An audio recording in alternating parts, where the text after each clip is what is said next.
नहीं, आज नैब की तरामीम के हवाले से जो 50 के करीब मुख्तलिफ़ तारीख़ों पे बहस हुई सुप्रीम कोर्ट ऑफ पाकिस्तान में, आज वो केस शुक्र अल्हम्दुलिल्लाह इमरान ख़ान की तरफ से जो पटिशन थी वो रिज़र्व हो गई है फॉर आर्डर्स।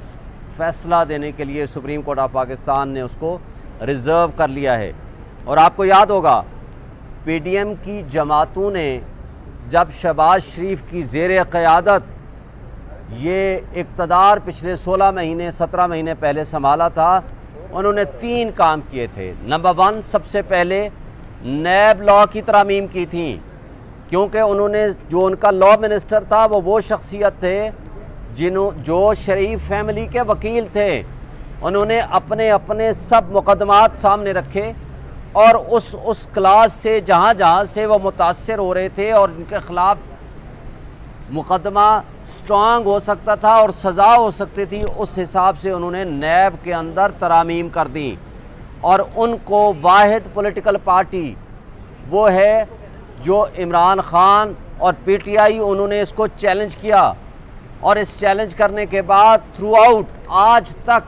उनके ख़िलाफ़ 180 से ज़ायद मुकदमात बनाए गए पॉलिटिकल विक्टिमाइजेशन के लिए, और उनको मजबूर करने की कोशिश हुई कि किसी तरीके से वो अपने इस पॉइंट ऑफ व्यू से और अपने इस फैसले से पीछे आ जाएं। उसी के साथ आप देखें दूसरा उन्होंने फ़ैसला जो किया था, ओवरसीज़ का राइट ऑफ वोट ख़त्म किया था, इसलिए कि इनको पता था कि ओवरसाइज़ का 99% वोट इमरान ख़ान के हक़ में है। तीसरा इन्होंने काम जो गलत किया था वो इलेक्ट्रॉनिक वोटिंग का जो तरीक़ाकार था उसको वापस ले लिया ताकि फोर्जरी और रिगिंग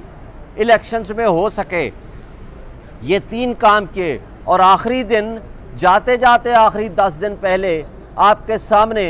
शाहिद खाकान अब्बासी ने ख़ुद उनके साबिक़ प्राइम मिनिस्टर ने यह इल्ज़ाम लगाया कि इसमें 15 से 25-30 करोड़ के दरमियान रिश्वतें लेके यूनिवर्सिटी के चार्टर पास कराए गए और उन्होंने वो कानून साजी की, जुमा बाज़ार लगाया, जिससे लोगों के बुनियादी हुकूक मुअत्तल हुए। लेकिन आज मैं समझता हूँ कि करप्शन हमारे मुल्क का सबसे बड़ा कैंसर है और इस कैंसर के ख़ात्मे के लिए हमने सुप्रीम कोर्ट से इमरान ख़ान ने रुजू किया है और कोई और पॉलिटिकल पार्टी इसके साथ शेयर नहीं किया ना आई है सुप्रीम कोर्ट में, इसलिए कि वो करप्शन के बेनिफिशरीज़ हैं। और आज देखें 16 महीने यहाँ इक़्तिदार के मज़े लेके शहबाज शरीफ, इसहाक डार, आसिफ अली जरदारी वो आज मुल्क से बाहर भाग गए हैं। क्यों? इसलिए नज़र आ रहा है कि जाते जाते इनकी अपनी मुस्लिम लीग नून की साबिक़ एमपीए जुगनू मोहसिन कहती है कि 1-1 अरब रुपया इनको आखिरी दिनों में दे दिया गया हर एमएनए को, ताकि वो आगे अपने इलेक्शन की तैयारियां करें, जो कि 332 बिलियंस बनते हैं। 332 बिलियंस का इस तरह हवा में उड़ाया जाना, ये सारी चीज़ें शो करती हैं कि इस पाकिस्तान को, कौम को डिफ़ॉल्ट के करीब पहुंचाने वाले ये लोग थे। इसलिए इस पे हम बजा तौर पर तवक्को रखते हैं सुप्रीम कोर्ट ऑफ पाकिस्तान से कि वो आईन और क़ानून की बालादस्ती के लिए इसमें जल्दी फ़ैसला करेंगे। इसलिए कि अब जब रिपोर्ट जमा हुई है, इसमें सारी वो हुक्मरान जमातें जो पीडीएम की सूरत में थीं, उन सब के मैक्सिमम के मुकदमात या उनकी फैमिलीज़ के मुकदमात या तो रेफरेंसेस वापस हो गए या जो अंडर इन्वेस्टिगेशन थे वो सारे के सारे ख़त्म कर दिए गए। तो ये वो चीज़ें हैं जिसके ऊपर हमें ये भी अफसोस से कहना पड़ता है कि पिछले 1.5 साल से इसके अंदर बहस जारी है। ये फ़ैसला पहले महीने 2 महीने में आ जाना चाहिए था, ताकि वो जो करप्शन का पैसा ले के भाग गए हैं, जो करप्शन की प्रॉपर्टीज़ बेच के निकल गए हैं, तो उनसे वापस रिकवर कैसे करेंगे। ये काबिल अफसोस बात है, क्योंकि अदलिया ने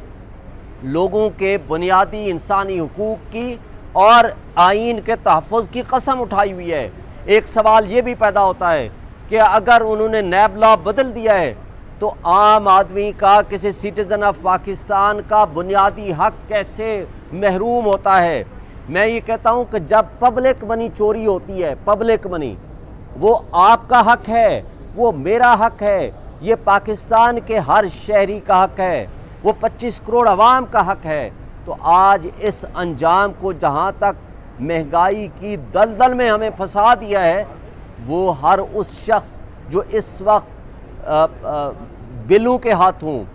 डीजल और पेट्रोल की कीमतों के हाथों, महंगाई के हाथों, बेरोज़गारी के हाथों मजबूर है, वो इस करप्शन की वजह से है, जो यहाँ से पैसा चोरी करके, डकैती करके मुल्क से बाहर ले जाते हैं। और ये वो लोग हैं कि अगर डॉलर ऊपर जाएगा तो भाई उनको तो फ़ायदा है उसका, क्योंकि उनकी तो प्रॉपर्टीज़, उनके पैसे वो डबल